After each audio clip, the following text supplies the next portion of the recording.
Hello, welcome back to my channel. I'm Rachel. I garden in Zone 3 in the foothills of the Canadian Rockies. I just got back from a trip from the East Coast. I went to State College, Pennsylvania to go to Penn State. My husband is an alumni there. He played hockey. Crazy fun time. I'd never been before. There was an outdoor game at the football stadium. There's 75,000 people there. But I tell you, as much fun as I had, I froze. It is so cold on the East Coast right now. Typically, where I live, February is very cold. Polar vortex is something that gets popped around every year in February of how cold it gets. I'm not sure if the East Coast stole all of the cold air because it is balmy here today. It's 10 degrees Celsius. Not sure what that is in Fahrenheit. I'll look it up and put it on the screen, but it is nice. Like, this might be too much for me to wear. So I figured, nice outside, let's go do a garden stroll. Let's see how everything's doing, how everything is managing the winter. It is commonplace where I'm from for our temperature to fluctuate a lot. Every year we call them false springs. I think we get about 10 of them a year, and that can really play with a plant. So I have to be very particular about what I do plant, and typically things are pretty resilient. So I'm not super worried about things butting up, about anything, getting messed with from this warm weather, but I am worried that things have already died. I will say we'll do one chore. I need to add some burlap to my Japanese maple. Spring is coming, and spring is the absolute windiest time in my backyard. I keep on hearing that maples don't like wind.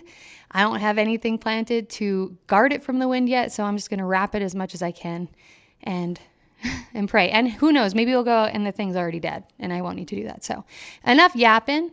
Let's get to walking and see how everything's doing. Oh, first I'll show you my seedlings. I left for 5 days. I don't have automatic timers on my lights. The lights were just going full bore all 5 days, and I was really worried that everything would be dead. It's not, but I'm just going to toss in the video of me coming home and checking in on my plants to show you where everything's at. So I'll roll that now. You're going to have to pardon how I look. I got in at 2 a.m. last night from State College, Pennsylvania. It was about I don't even know, 16-hour travel day. Been gone for a week, 5 days. And I'm checking on my plants because I don't know if they're alive. I don't have an automatic light timer, so the lights have just been on for 24 hours. I think they're alive. Okay. My bunny tail grass is huge. How's everything else? I've got time. Okay, everything's still wet. Oh my God, I have snapdragons. Oh my God. And something that is definitely not a snapdragon.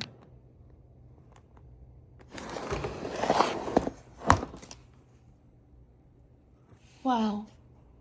Wow. I am absolutely shocked. Wow. And now we'll go for a garden stroll. All right, let's go.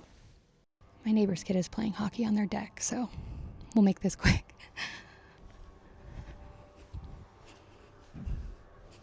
The maple looks like it's still alive, but it definitely needs some help. This is a forget-me-not. Very dead, but it's not a perennial, so it would. We've got a fair amount of color here on our heuchera. Doesn't sound great. And then this is definitely discolored. I'm not sure. I think this was a zone 4. And I did fall plant it, so we'll see how that goes. Looking around over here, this guy is definitely yellowing on the top, but still quite green underneath. These are some chives, and it looks like they've got a little bit of green still, maybe trying to push up again. I'm not worried about them whatsoever. And then this cherry tree looks very dead. Honestly, it feels pretty good. So that's nice. And then this, same thing with this heuchera. It looks like it probably has survived so far. That is a yarrow, I think. So that's an annual. So I just didn't cut that down. What else? All right here we've got a dogwood that is bright red. So I'm pretty sure that means it's alive. It looks like maybe the tips got a little bit burnt. So yeah, I'm not sure how that's doing, but it's definitely still alive. This is an East Hyssop, so that's an annual. Just helping it reseed itself there. What do we have in here? This is Russian sage. It feels like maybe it's alive at the bottom still, but definitely dead on top. This was a foxglove. My blue fescue grass looks very alive. My apple tree is definitely alive. Has a little bit of wind damage there. What else? Move you over here. My climbing rose is looking very much alive. I'm hoping that I get a bloom from it this year. I didn't last year. This is yarrow. This was a foxglove, I believe. Dead. More Russian sage, which I think is dead. Hollyhocks, which are biennials. Maybe they'll reseed themselves, maybe they won't. This is a rose, and it looks very much alive. Hopefully, I don't know, the bottom is looking a little bit wind whipped, but whatever. My sedum, I can't really tell. I'm not sure what I'm supposed to be looking for. And then looking at this part of the garden, we've got another rose, which is bright red. Looks pretty good. Oh my God. This ajuga is still green. Lamb's ear, not sure. Ajuga, this more blue fescue grass is still blue. This is a Shasta daisy, and there's still green under there. I actually can't believe that there's any green, like at all. That's nuts. And then looking at stuff over here, my blueberries are bright red and not toasty, like it's not breaking. This azalea, I don't have high hopes for this azalea. I think the azalea might have kicked the bucket. But that's okay. My verbena, my viburnum? What is the real term for that? Yeah, viburnum. Definitely alive. Very bendy leaves. Not leaves, stems. And then this blueberry looks pretty good, other than this part, like down here. Looks pretty good. It doesn't look like any of my bulbs are trying to push up, which is good, to be expected. But then I'm like, are they moldy? Are they rotten? We'll see. Okay, so in this bed, the only thing that really would be alive would be my apple tree, my crab apple. And it looks fine. Like it's red. It feels like it's alive. And then, no bulbs are popping up, which is good because this is all underplanted with tulips. And then over here, we've got my willow, which I left to die when we went on vacation. And it looks like there's something popping up at the base of this that is not a willow, but I'm pretty sure it's still alive. I don't know. Yeah, it's definitely alive down here. It's not alive at the top. So I'm not sure really what to do with that, with that information. And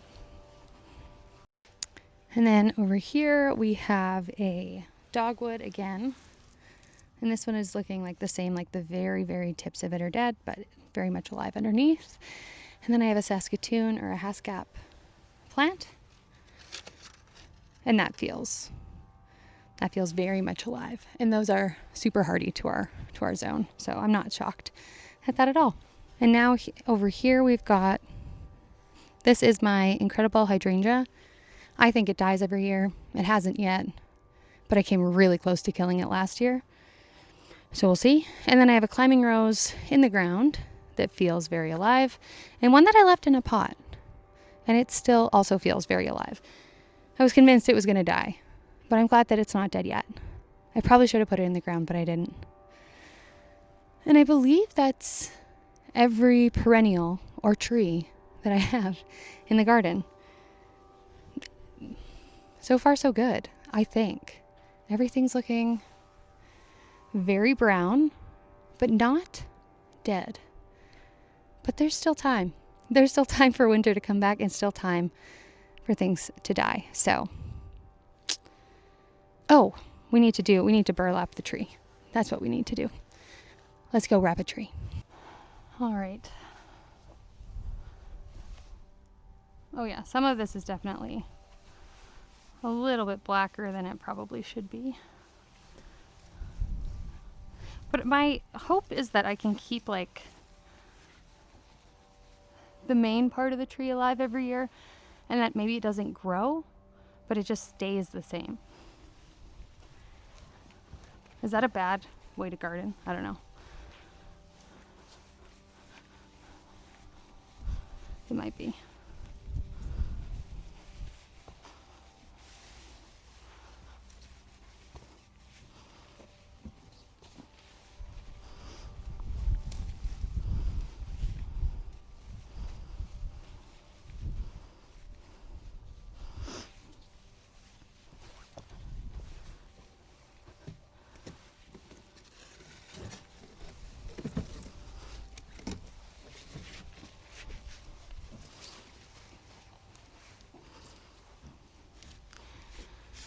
If nothing else, I've made a really nice place for a mouse to overwinter.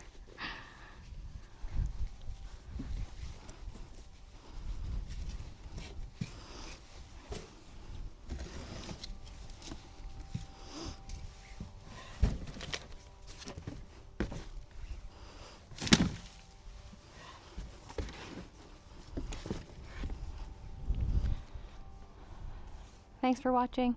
Like, comment, subscribe. I'll see you guys again really soon. Bye.